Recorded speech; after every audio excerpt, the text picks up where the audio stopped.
Thanks to trucks and SUVs, midsize sedans are no longer the king of sales.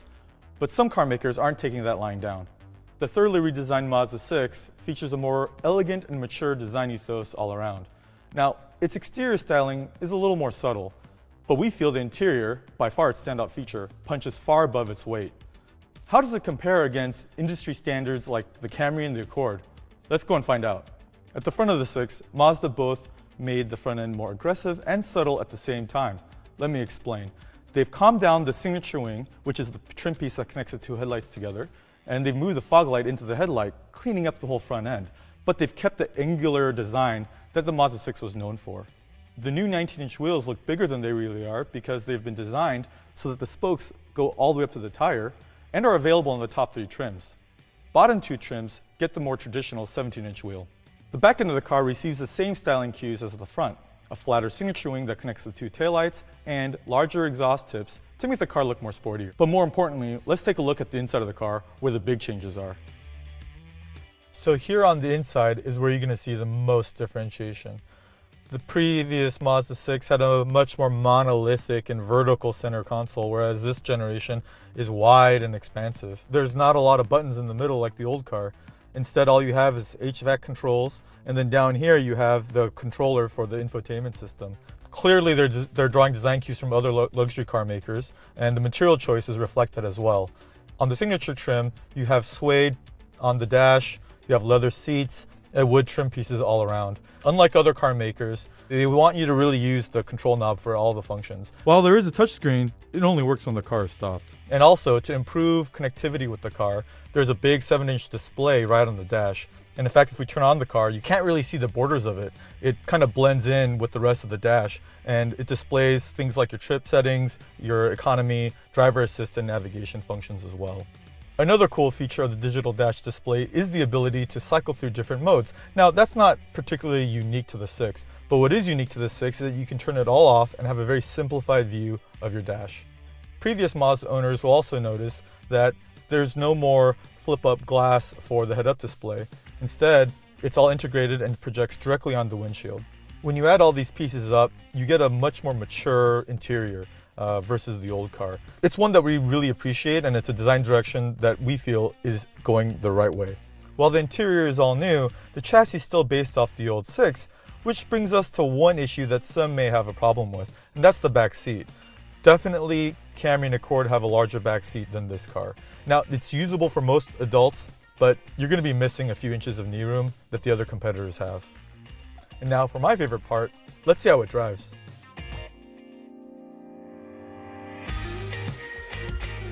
Another way Mazda engineers try to increase the level of luxury in the car is by reducing ambient noise, road noise, and wind noise.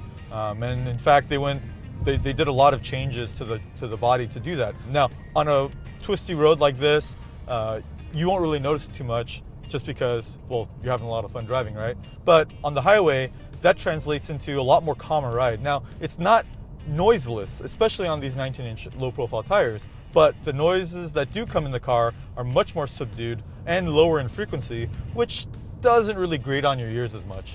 Another unique attribute about the new 6 are these seats.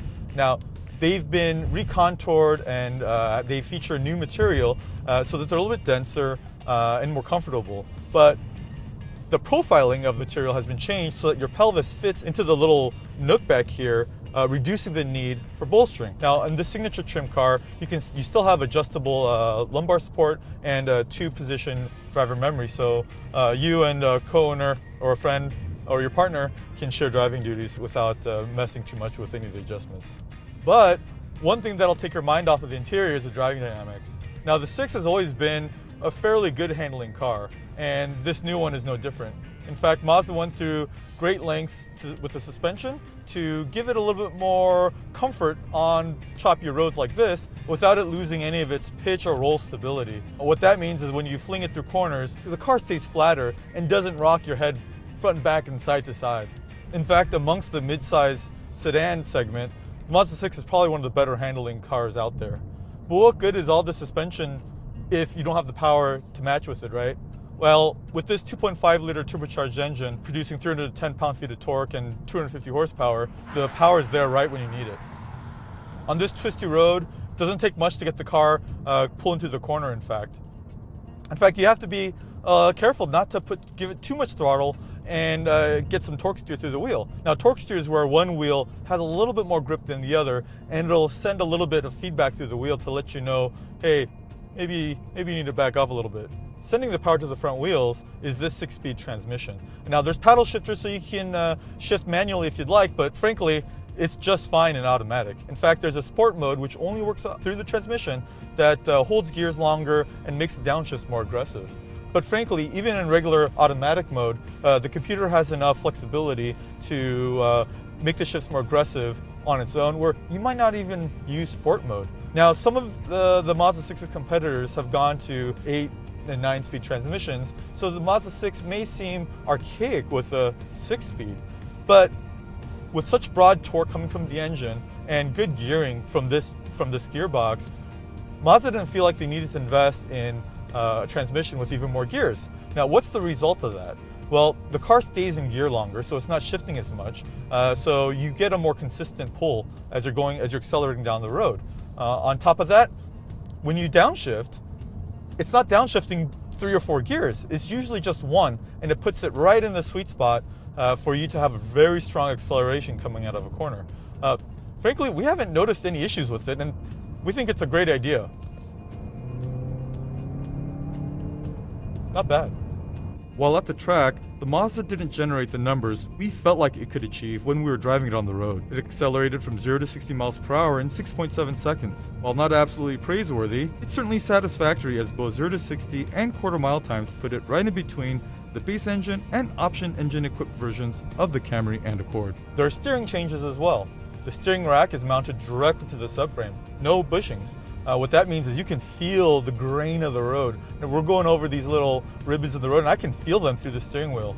On top of that, the steering rack has been calibrated to give it very good weight and heft. Some people may find it a bit too heavy, but anyone who's driven a sports car will be right at home. How do all these changes translate? Well, frankly, wonderfully. The car is uniform through the corners. You can pitch it in hard, and the car stays very composed. It doesn't matter if it's small little bumps like what we're feeling now, or larger bumps like that. The car never gets upset. You can drive this car far faster than the speed limit would suggest you can, and have no problems doing it. Now, obviously, we suggest you keep with the law, but it's nice to know you can if you needed to. Surprisingly, turn-in isn't as aggressive as I thought it would be, but that's not such a bad thing. It follows through really well, meaning once I do get the right amount of turn-in set, the car doesn't really deviate from that. And I can control it with the throttle and the steering wheel so that I can kind of manage my understeer very well. With the changes to the suspension, the steering rack, the Mazda 6 has nothing to worry about maintaining its position as the sportiest midsize sedan on the market. Sure, its heavy steering and suspension may draw away some potential buyers, but its torquey engine, subtle exterior, and standout interior are more than enough for it to compete against the traditional favorites Honda Accord and Toyota Camry. But what Mazda has done with the signature trim elevates the 6 away from those two into the luxury segment. What are your thoughts? Let us know in the comments below. To see more videos like these, subscribe to our YouTube channel and check us out on Facebook, Instagram, and Twitter. And don't forget, you can always find out more information on our website, edmunds.com.